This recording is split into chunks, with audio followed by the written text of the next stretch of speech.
ये यहाँ पर देखिए ये आपका क्वेश्चन आंसर होगा। क्वेश्चन आंसर किस पर होगा? मुक्ति यज्ञ खंडकाव्य के नामकरण या शीर्षक के सार्थकता पर प्रकाश डालिए। या ऐसे हो सकता है मुक्ति यज्ञ खंडकाव्य की रचना के उद्देश्य संदेश पर प्रकाश डालिए। मुक्ति यज्ञ में देशभक्ति और राष्ट्रीयता की सच्ची झलक मिलती है, इस कथन की समीक्षा कीजिए। राइट, चलिए मित्रों यहाँ से हम लोग नामकरण की सार्थकता से शुरुआत करते हैं। तो देखते हैं इसमें क्या बताया गया है। बहुत ही मित्रों आपके लिए महत्वपूर्ण है, जो आपके बोर्ड एग्जाम में पूछा जा रहा है हर साल। यहाँ से मित्रों आपका 10 नंबर तो पक्का हो जाता है, चाहे आप अपने बोर्ड एग्जाम की कॉपी उठा के आप देख सकते हैं। 10 नंबर तो आपका पक्का है। चलिए यहाँ से हम लोग शुरुआत करते हैं। तो देखते हैं मित्रों, शुरुआत करते हैं। मुक्ति यज्ञ खंडकाव्य का संपूर्ण कथानक भारत के स्वतंत्रता संग्राम से जुड़ा हुआ है। इसके नायक कौन है? महात्मा गांधी है, जो परंपरागत नायकों से हटकर हैं।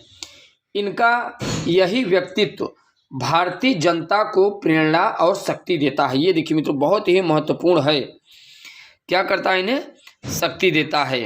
राइट, चलिए अब आगे देखते हैं। यहाँ पर भारत को, यहाँ पर देखिए, भारत को स्वतंत्र कराने के लिए इन्होंने एक प्रकार से यज्ञ का आयोजन किया। कैसा आयोजन किया? जिसमें अनेक देशभक्तों ने हंसते हंसते अपने प्राणों की आहुति दे दी, अपना सर्वस्व बलिदान कर दिया। देश की मुक्ति के लिए चलाए गए यज्ञ के कारण ही इस खंडकाव्य का नाम मुक्ति यज्ञ रखा गया, जो पूर्णतया सार्थक एवं उचित है। चलिए आगे अब मित्रों ध्यान देते हैं। यहाँ पर देखिए इसके आगे क्या है, जो कि बहुत ही इंपॉर्टेंट है मित्रों। अब इसका देखिए उद्देश्य क्या है। आखिर में ये जो मुक्ति यज्ञ खंडकाव्य है, इसका क्या उद्देश्य है, तो हम लोग यहाँ से समझेंगे। इनके पहले उद्देश्यों के बारे में जानते हैं, जो कि बहुत बड़ा महत्वपूर्ण है। उद्देश्य मुक्ति यज्ञ, आप अगर थोड़ा सा, अगर आप मित्रों थोड़ा अगर आप हेडिंग डाल के अगर आप लिखते रहेंगे तो ये आपके लिए बहुत महत्वपूर्ण रहेगा। तो आप कोशिश करिए कि हेडिंग वाइज हेडिंग बना के लिखिए, ताकि आपका पूरा क्वेश्चन भी हो जाए और क्वेश्चन का आंसर भी हो जाए। चलिए यहाँ पर देखिए क्या है। मुक्ति यज्ञ एक उद्देश्य प्रधान रचना है। आखिर में कैसी रचना है? कवि इस रचना के माध्यम से मनुष्य को परतंत्र भारत की भीषण परिस्थिति से परिचित कराना चाहते हैं। कैसा परिचित कराना चाहते हैं? इस उद्देश्य में कवि पूर्णतया सफल रहा है। कवि ने आधुनिक युग की घटना को खंडकाव्य का विषय बनाया है। उनका उद्देश्य भावी पीढ़ी को देश की आज़ादी इतिहास से परिचित कराना है, साथ ही गांधी दर्शन की महत्वपूर्ण भूमिका को प्रदर्शित करना है। कवि ने पश्चिमी भौतिकवादी दर्शन और गांधीवादी मूल्यों के बीच संघर्ष का चित्रण किया है। देखिए गांधी जी हमारे भारत में रहे और पश्चिम मतलब कि जो विदेशी सभ्यता रही, इनके बारे में कवि ने बहुत अच्छे तरीके से वर्णन किया है।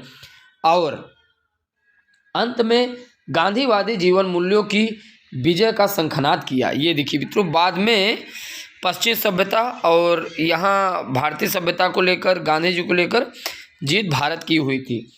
कवि का उद्देश्य असत्य पर सत्य की विजय, हिंसा पर अहिंसा की विजय दिखाकर मानवता के प्रति सच्ची आस्था उत्पन्न करना है तथा जन जन में विश्व बंधुत्व और प्रेम की भावना का संचार करना है।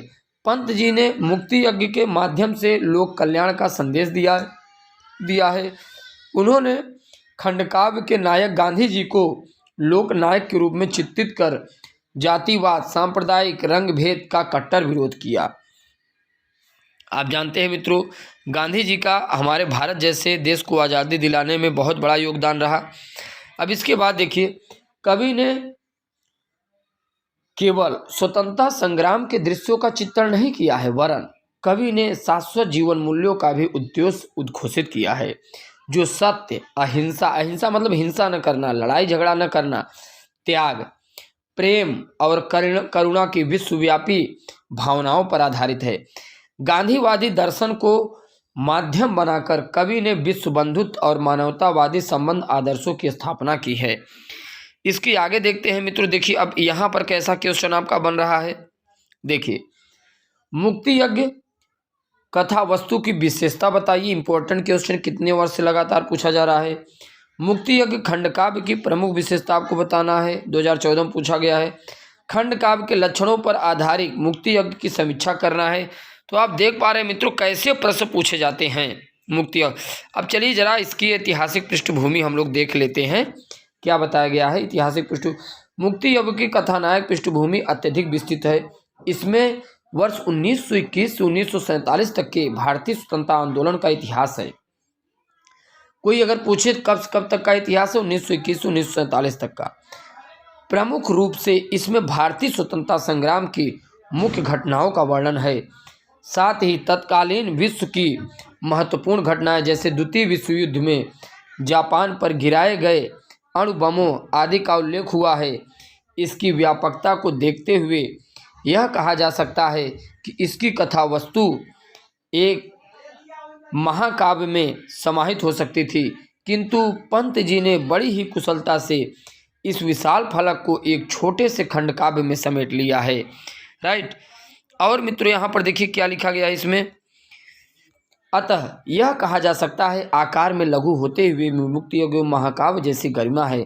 इसे लोकहित की दृष्टिकोण में रचा गया है, कहीं भी काल्पनिक घटनाओं का वर्णन नहीं है। मुक्ति यज्ञ कथा वस्तु का स्वरूप ऐतिहासिक है। तो मित्रों ये सभी लिख के आप अपने बोर्ड एग्जाम में अच्छा खासा नंबर अर्जित कर सकते हैं। बाकी हम लोग नेक्स्ट वीडियो लेक्चर साथ मुलाकात करेंगे। चैनल पर नए, चैनल को आप सब्सक्राइब कीजिएगा। जय हिंद।